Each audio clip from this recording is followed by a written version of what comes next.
इसका तर्जुमा क्या है? आप फरमाते हैं इसका मतलब ये है कि जितनी कोई बंदा नेकी करे, अगर उसके मुताबिक नेकी कर दी जाए तो वो बदला होती है, और अगर थोड़ी बढ़ा के की जाए तो वो एहसान होती है।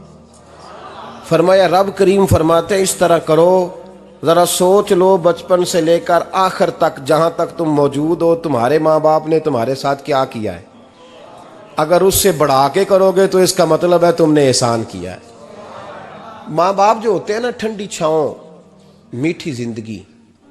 माँ अनपढ़ भी हो ना तो कम से कम यूनिवर्सिटी होती है, और बाप अगर बिल्कुल अंगूठा छाप भी हो ना, तो किसी कॉलेज में, मदरसे में, इदारे में ना पढ़ा हो, तो बेटे के हक में जिन चीज़ों की ज़रूरत होती है वो सारी अल्लाह बाप को अता करके भेजता है। माँ बाप को ना कुछ इल्म लदुनी अल्लाह देता है कि बच्चों के लिए कैसे आगे बढ़ना है। माँ बाप एक हुस्न है मुआशरे का। रब तबारक व तआला की देखे ना, अल्लाह अकबर, दुनिया में किसी की मोहब्बत जांचनी हो ना तो मोहब्बत की तमसील दी जाती है। वतिलकल अमसालु नदरिबुहा लिन्नास, अल्लाह लोगों के समझने के लिए मिसालें बयान फरमाता है। अल्लाह तबारक व तआला ने जब अपना आप समझाना चाहा ना, तवज्जो है मेरी बात पर, जब मालिक ने अपना आप समझाना चाहा तो मेरे रब ने माँ बाप की मिसाल बयान फरमाई। रब्बिरहमहुमा कमा रब्बयानी सगीरा, या अल्लाह उन दोनों पे रहम फरमा। और ये लफ्ज़ रब यहाँ दो माने में आया है, उलमा बैठे। रब का माना होता है तदरीजन पालना का, या अल्लाह उन दोनों पे रहम फरमा जिन्होंने मुझे रब बन के पाला। यानी मतलब क्या, यहाँ रबूबियत का माना पालने के माने में, तदरीजन पालना। मेरे नबी पाक सल्लल्लाहु अलैहि वसल्लम ने फरमाया अल्लाह तुमसे 70 माओं से ज्यादा मोहब्बत फरमाता है। ये इमाम सयूती ने दुर्रे मंसूर में रवायत लिखी है। अच्छा भाई, अल्लाह ने भी मिसाल माँ की बयान फरमाई। फरमाया घर जाके अपनी अम्मा को देख लो, अम्मा तुमसे कितना प्यार करती है। बस उस प्यार को तोलना शुरू कर तो 70 माओं से भी ज्यादा रब तुमसे मोहब्बत फरमाने वाला है। माँ के सीने में ना, देखे ना, एक बच्ची होती है बीए, वो उसने कर लिया, उसकी अम्मा रोज कहती है बेटे सवेरे उठा कर। सास के पास जाएगी तो वो कहेगी कि इसकी अम्मा ने सवेरे उठना सिखाया ही नहीं, और बेटी कहती है अम्मा जो जावांगी वेखी जाएगी। अच्छा, उसकी शादी हो गई, उसकी सास ने आहिस्ता आहिस्ता शिकवे शुरू कर दिए, खामन से कहने लगी तू इसको उठाता ही नहीं सवेरे।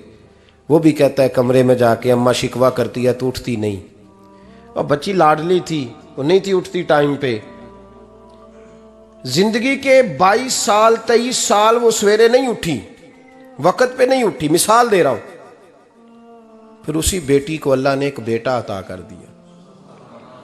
सुबह 100 आवाज उसकी अम्मा देती थी पर उसकी आंख नहीं खुलती थी, लेकिन उसी बेटी का बेटा सहरी के वक़्त हल्का सा रोता है। सारी दुनिया सोई है पर अम्मा उसकी फटाफट जागती है, फटाफट जागती है। तू माँ के दर्द को क्या समझे। बच्चे तो कहते हैं अम्मा ने हमें कैद कर दिया, अम्मा कहती है मेरी मर्जी से खाओ। और तुझे नहीं पता उसने कैद नहीं किया, वो तुमसे प्यार बड़ा सच्चा करती, और बड़ा सच्चा प्यार करती है तेरे साथ, बड़ा सच्चा। बेटा बर्गर खा के आ जाता है, अम्मा कहती है रोटी खा ले, कहता है नहीं आपने बैंगन पकाए हुए हैं मैंने नहीं खाने। तो अम्मा मिन्नतें करती है, कहती है चल तू दस की खाना है, तेनू सेवियां ना बना दिया, फटाफट दाल पक जाएगी, क्या खाएगा। वो अब्बा जी मेरी तरह करीब से कहते हैं छड़ पर भूख लगेगी तो आप ही खा लेगा। लेकिन अम्मा कहती है इसने रोटी ना खाई तो मुझे नींद नहीं आएगी। तो इस दर्द को समझना, मैं गुलाम हूँ एक आस्ताने का, और मैं समझता हूँ जो किसी का मुरीद ही नहीं उस पर तो साया ही नहीं, उसे चाहिए किसी बुजुर्ग का साया हासिल करे। लेकिन भाई ये बात भी बड़ी सच्ची है कि मेरे जैसे पीर के हाथ में 5000 रुपया नजराना दो ना, पीर साहब दुआ करना, तो पीर साहब ने दुआ पक्की याद की हुई है सबके लिए, रट्टी रटाई, अल्लाह खैर करे अल्लाह भला करे, और सबके लिए रट्टा लगाया हुआ है। और अम्मा को बेटा वैसे ही कह जाए, वैसे ही अम्मा मैं इंटरव्यू देने जा रहा हूँ ज़रा दुआ करना, वो बीबियाँ मंगा के दुआए तंजीना पढ़ाना शुरू कर देती है, और सारी सारी रात मुसल्ले पे बैठी। इस दर्द को समझना। और भाई बड़ा वेल ड्रेस बेटा होता है, वेल ड्रेस नौजवान, वो 18,000 का जोड़ा पहनता है, 7,000 का जूता खरीदता है, वो कीमती किस्म की घड़ी इस्तेमाल करता है, लेकिन उसी बच्चे के जब अपने बच्चे होते हैं ना, तो बीबी को कहता है ये ले 10,000 रुपया, बच्चों के कपड़े खरीद ले, मेरे सही है, अभी कल ही तो खरीदे थे।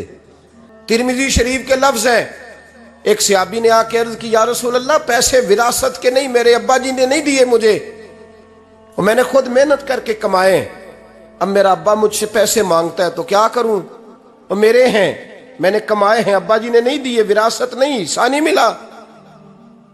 हुजूर मेरा अब्बा मांगता है तो मेरे लिए हुक्म क्या है? तो नबी पाक ने फरमाया, क्या कहा तुमने, पैसे तेरे हैं?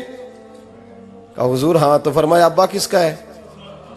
कहा या रसूलल्लाह मेरा। तो फरमाया अगर तू अपने वालिद का है तो तेरी हर शय तेरे वालिद की है, तू भी तेरे वालिद का है तो तेरा माल भी तेरे। माँ और बाप ये तो हुस्न है जिंदगी का, ये तो वकार है इंसान का। जब तक माँ बाप का हाथ पकड़ के चलोगे ना, रास्ते सीधे रहेंगे, और जिस दिन उंगली छोड़ के सड़क पे निकलना पड़ा ना, सर चकराने लगेगा। याद रखना, ये बड़ा मुश्किल काम होता है। लोगों का तो रुख ही उस दिन वादे होता है जिस दिन आदमी साये से महरूम होता है। अम्मा तो कमरे में पड़ी हो ना, औरंगजेब आलमगीर की मां फौत हो गई, 350 कमरा था महल का, और अम्मा 12 साल टांगों से माजूर रही औरंगजेब आलमगीर की। अम्मा 12 साल कमरे से निकल नहीं सकी, साथ ही वाशरूम था या जो भी उस दौर में तरीका था। औरंगजेब जब महल में आते थे तो फिर भी सीधे अम्मा के पास जाते थे, और जब वापस निकलते थे फिर भी अम्मा के साथ। औरंगजेब की मां का जनाजा उठा तो औरंगजेब ने रोना शुरू किया। फिर सालों बीत गए पर उसके आंसू खुश्क नहीं होते थे। एक शख्स ने कहा तेरी कोई अनोखी मर गई है, सारी दुनिया की मरती हैं। उसने कहा मैं बादशाह हूं, 24 घंटे लोगों का आना जाना है, बड़े दबदबे हैं, बड़े डेरेदारियां हैं, बड़ी भैंसें, बड़ी गायें, बड़े खाने वाले, बड़े लांगरी। मेरी माँ बूढ़ी थी, एक कोने में पड़ी रहती थी, पर जब से वो गई है ये मुझे महल नहीं लगता, मुझे कब्रिस्तान लगता है। मुझे लगता है ये कब्रिस्तान है। माँ और बाप तो तेरी नेमत है भाई। हम बच्चे, हमारे आजकल के बच्चों ने एक मसला बड़ा पक्का याद कर लिया। कहते मौलाना पीर साहब पसंद की शादी करना जायज नहीं। मैं कहता हूं साहब और भी बड़ी चीजें जायज है, सिर्फ एक ही शय जायज रह गई है। रसूल पाक सल्लल्लाहु अलैहि वसल्लम सिवाय अल्लाह के किसी के पाबंद नहीं, किसी के पाबंद नहीं। पर जनाब सैयदा खतीजतुल कुबरा रदी अल्लाह ताला अन्हा ने पैगामे निकाह दिया, या रसूलल्लाह मैं शादी करना चाहती हूँ, हुजूर किसी के पाबंद नहीं। पर मेरे महबूब ने फरमाया मेरा चचा मेरे वालिद की जगह है, मैं अपने चाचा से पूछ के तुम्हें जवाब दूंगा। यह है पसंद की शादी जो मेरे नबी ने बयान फरमाई है। तू सारा कुछ क्रॉस कर करके गुजर जाता है। यहां तो हाल यह है कि पालने वाला कोई और साये में बैठने वाला। बाग तेरे दी कर कर राखी मैं सारी उम्र गुजारी, तो जदों ये फल पकन ते आया ते लै गए होर व्यापारी। और बेटा गुजरता है अम्मा के दरवाजे के आगे से, अम्मा के दरवाजे के आगे बेटा अमरूद लेके आया है 6 किलो। तवज्जो है मेरी बात पर? इधर देखें जी, छोड़ें थोड़ी देर हमारी सुने। वो अमरूद लेके आया 5-6 किलो, तो अम्मा के दरवाजे के करीब से गुजर गया रात को। तो कमाई खाने का टाइम आया ना, तो गुजर गया। तो वो वजीर आजम से डरता है ना, तो जाके बीबी से कहता है बीबी के हकूक देना भी रसूलुल्लाह की सुन्नत है। लेकिन ये क्या बात हुई, तूने बीवी और मां का मुकाबला शुरू करा दिया? समझ तो सही, ये तेरे लिए काबे की जगह है और तू बीवी के लिए काबे की जगह है। उसे भी समझना चाहिए, गौर करना चाहिए। 5 किलो अमरूद लेके तो मां के कमरे के करीब से गुजर गया है। बीबी को जाके कहता है चल आधा किलो अम्मा को भी दे आ, उसके कौन से दांत हैं। तो प्लेट में डाल के वो लाई है। तू समझा ही नहीं, तूने गौर ही नहीं किया। बंदा तो वो ठीक नहीं था, नेपोलियन। पर किसी ने उससे पूछा था बता जिंदगी में पैसे लेने का मजा कब आया? उसने कहा कि मुझे मजा तब आता था कि मैं अपनी सारी कमाई ला के अपनी अम्मा के हाथ पे रखता था, और फिर जब मैं अपनी माँ से थोड़ा थोड़ा खर्चा लेता था ना, थोड़ा थोड़ा, तवज्जो है मेरी बात पे? अम्मा जी 10 रुपए दे आज, कहते जब मैं थोड़ा थोड़ा खर्चा लेता था ना तो मुझे यूं लगता था जैसे मैं बादशाह वक्त के सामने खड़ा हूं और वो खजाने का मुंह खोल खोल के मुझे देता जा रहा है। तो इस जायके को समझ तो सही भाई, तो इसको समझ तो सही भाई। याद रखें और गौर करें, माँ और बाप।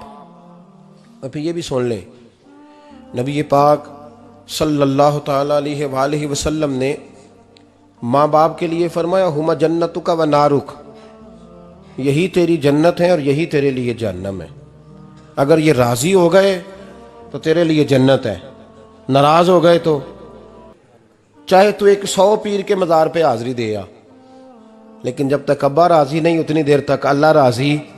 ये हदीस पाक है, हुजूर ने फरमाया जिसके वालिद राजी उसका अल्लाह राजी, और जिसका बाप नाराज उसका अल्लाह।